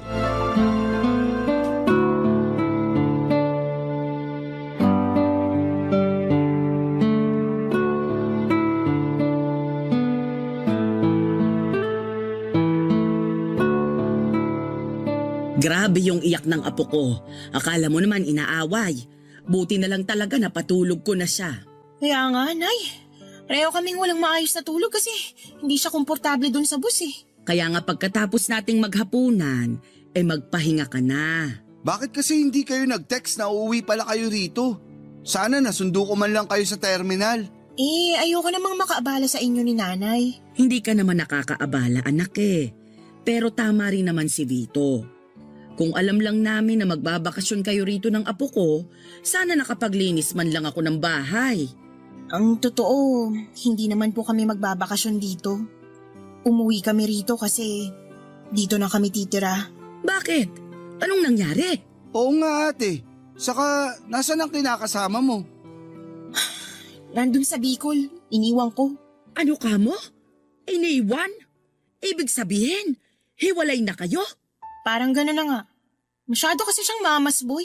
Hindi kami magkasundo ng biyanan ko. Lagi akong pinag-iinitan kahit nung buntis pa lang ako. Akala ko magbabago pag pinanganak ko na yung baby namin kasi nga unang apo nila. Kaya lang, mas lumala pa yung ugali.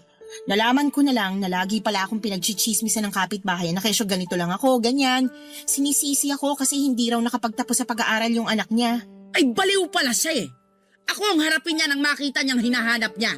Pero alam naman ng kinakasama mo yung ginagawa sa'yo ng nanay niya. Alam naman, kaso mamas boy nga. Mas kinampihan yung nanay, palibasa matanda na raw. Basta, nakakasawa na.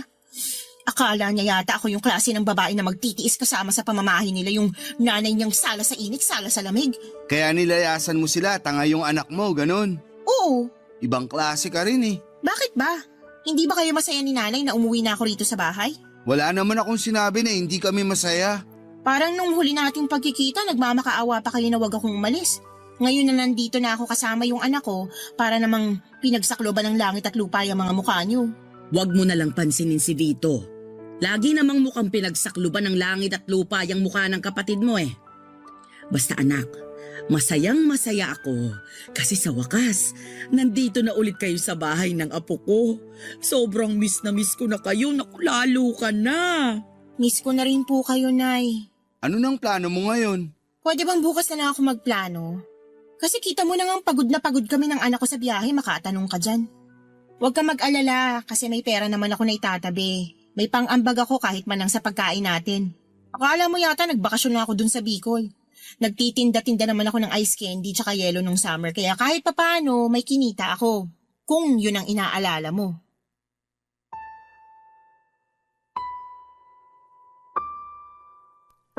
Papa Dudut tuwang-tuwang nanay dahil sa pagbabalik ng ate sa bahay kasama ang kanyang anak. Hati naman ang pakiramdam ko dahil para sa akin ay may atraso pa rin siya sa amin. Paano niya naatim na umuwi sa bahay at umastang hindi kami iniwanan noong araw?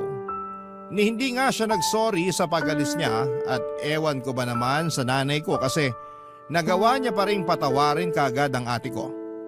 Doon ko na nga napatunayan na talagang paborito niya ito. Hindi nga nagtagal ay nag-decide si Ate Susan na maghanap ng trabaho kaya kinausap niya si nanay na sa kanya ipagkatiwala ang anak niya para alagaan. Kaya nga kinailangang tumigil ng nanay sa pagtatrabaho niya sa factory para matutukan ang kanyang apo. Nang mga panahong yon ay graduate na rin naman ako sa kolehiyo kaya naghahanap na rin ako ng trabaho. Hindi nga nagtagal ay nakapasok ako sa isang private company sa Quezon City bilang auditor.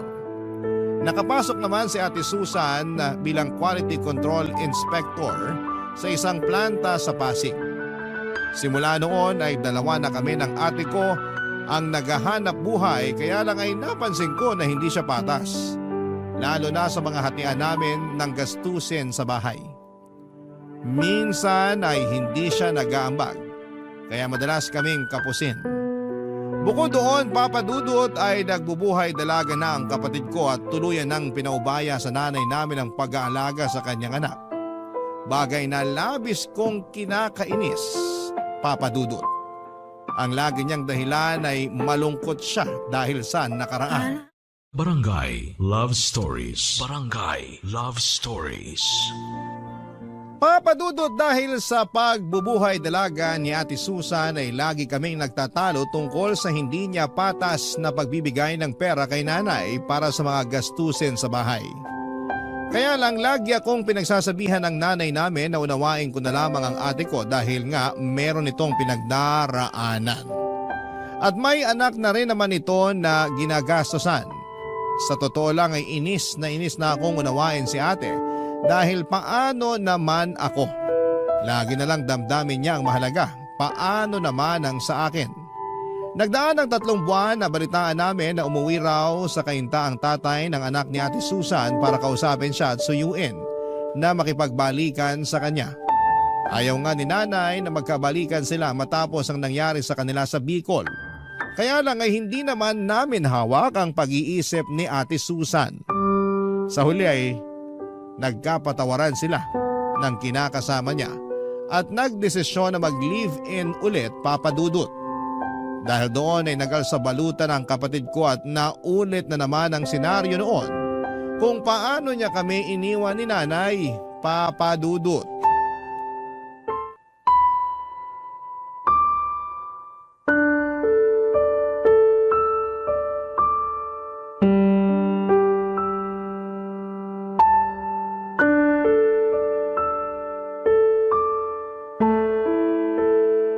Anak naman, huwag ka nang umalis. Huwag mo na kaming iwan ng kapatid mo. Ano ba yan, Nay? Kung makaiyak kayo dyan, para kayong kinakatay na baboy? Ate Susan, ano ba? Nanay pa rin natin yung binabastos mo. Ay nako, sumabad na naman yung nagbabait-baitang anak. Hindi ako nagbabait-baitan. Saka hindi to tungkol sa akin, okay? Palibasa, wala kang konsensya eh. Iiwan mo na naman si nanay kung kailan napamahal na siya sa apo niya. Magsasama na nga ulit kami ng tatay ng anak ko. Ano bang mahirap intindihin doon? Yung pag-uugali mo yung mahirap intindihin. Wala namang kasing kaso kung magsama kayo. Pero hindi ka marunong magparamdam kahit man lang sana kay nanay.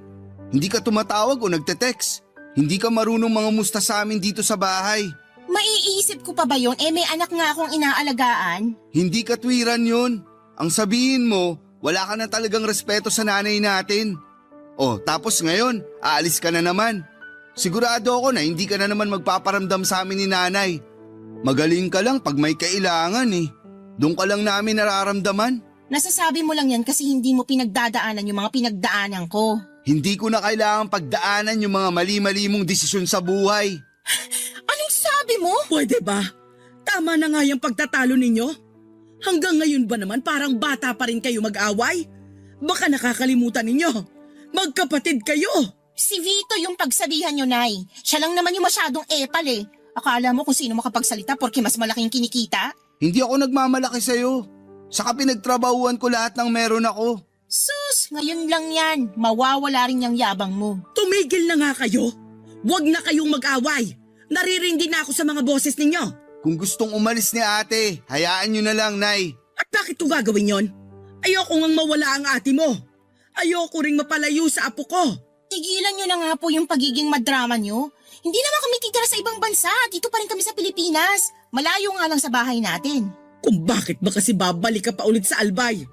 Pwede namang dito na lang kayo ng anak mo sa kainta. Mahirap po ba talagang intindihin? Gusto nga ng kinakasama ko na doon na kami tumira. Plano na rin namin magpakasal at bumuo ng sarili naming pamilya. Kung tungkol naman doon sa nanay niya yung inaalala nyo, naisip ko, tama rin naman siya nung nag-usap kami. Pwede ko pa rin naman bigyan ng isang pagkakataon yung nanay niya. Tsaka magulang pa rin siya ng tatay ng anak ko kaya dapat ko pa rin siyang respetuhin. Nakakatawa na. Marunong kang rumespeto sa ibang tao, pero hindi sa sarili nating nanay. Tumawa ka lang hanggang gusto mo pero hindi nyo na mababago yung desisyon ko. Anak naman eh. Huwag ka nang umalis. Huwag mo akong iwanan. Vito, anuhin mo nga yung nanay mo? Masyadong clingy, nakakainis. Hayaan nyo na lang pong umalis si ate. Total, hindi na rin naman tayo mahalaga sa kanya. Ayokong umalis ang ate mo. Ayokong magkalayo kami uli.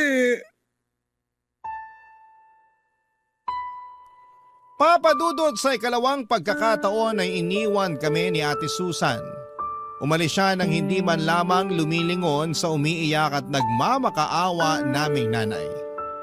Galit ako sa kanya, Papa Dudut, dahil sa pananakit niya sa nanay namin.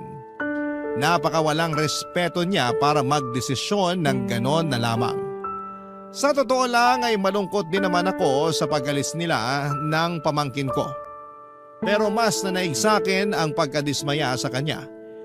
Yung pagkakataon na yun pala ang huling beses na makikita namin sila ng buhay dahil pagkalipas ng 3 araw ay nalaman naming na aksidente ang bus na sinasakyan nila ng pamilya niya. Hindi matanggap ng nanay ang nangyari kay Ate Susan at sa apo niya.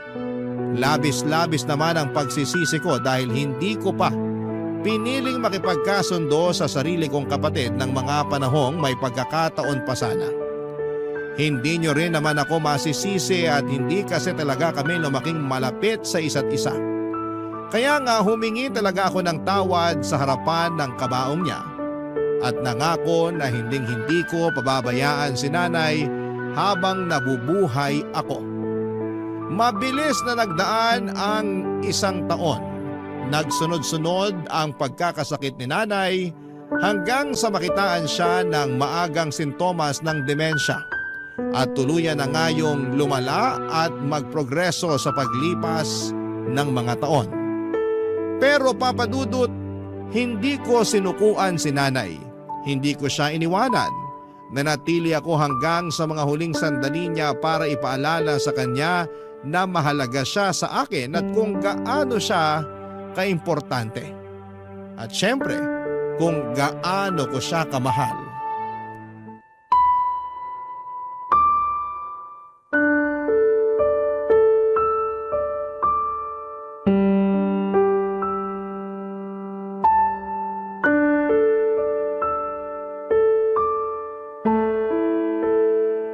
Nay? Nay, gising na po kayo para magmerienda? Ayoko pagising. Sayang naman. Nagluto pa naman ako ng paborito niyong pancake. Pancake? Nasaan pancake ko? Ito po oh. Hinati ko na yun ng maliliit para isusubo niyo na lang. Ay nako, paborito ko nga ito. Akin na, para makain ko na.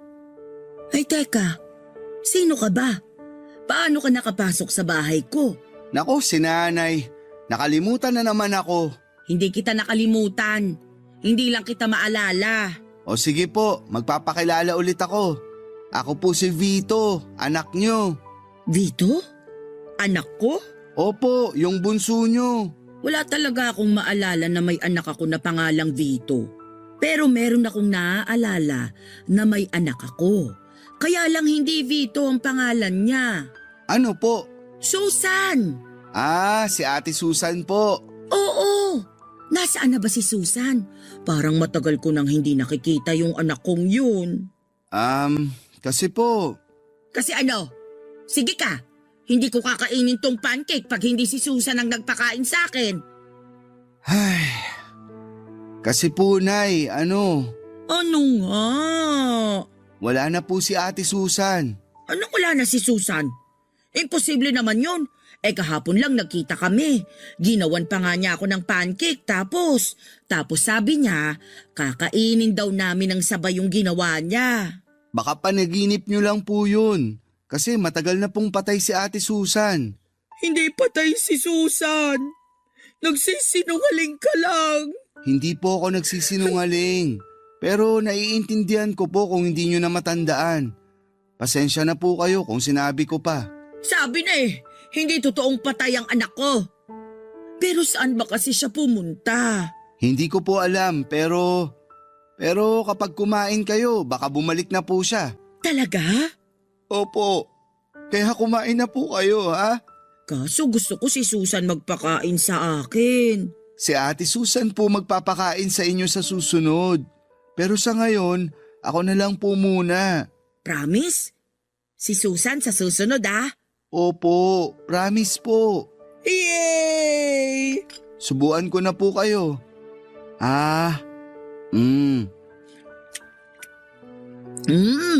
Sarap talaga ng pancake. Kumain lang po kayo ng marami para matuwa po si ate pagbalik niya. Sige. Gusto ko kasi matuwa sa akin yung anak ko Kaya nga po. Ikaw, kaninong anak ka? Sa inyo po. Wala talaga akong matandaan na may anak akong kapangalan mo. Pero, sige, simula ngayon, anak na kita. Ampunin na kita Magiging nanay mo na ako. Sige po, simula ngayon, anak niyo na ako. Ayan, para kahit wala pa si Susan, mayroon naman akong anak na kasama ko. Salamat, Vito, ha? Salamat sa pag-asikaso mo kay nanay. Walang anuman po. Mahal na mahal ko po kayo. Mahal na mahal din kita. Kayo ng Ate Susan mo.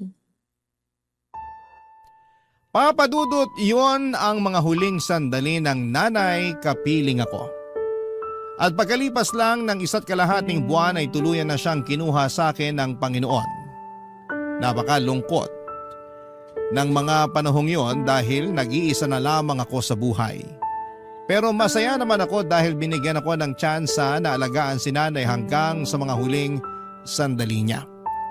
Kahit na tuluyan na niya akong nakalimutan, alam ko na may mga pagkakataon na naaalala niya pa rin ako. At ganoon din ang namayapa kong kapatid na si Ate Susan. Pakiramdam ko ay bumabalik ako sa pagkabata sa tuwing may kinikwento si nanay na mga kaganapan na naaalala niya noong araw. Sa kasalukuyan ay inaabala ko ang sarili ko sa pagtatrabaho. Pero hindi ko naman pinabayaan ang mental health ko kahit na napakahirap umusad matapos mawala ng mga mahal sa buhay. Pero naniniwala ako na darating ang panahon na magiging maayos din ang lahat. Dalangin ko na lamang na sana'y masaya na si nanay kasama ang Ate Susan ko sa langit.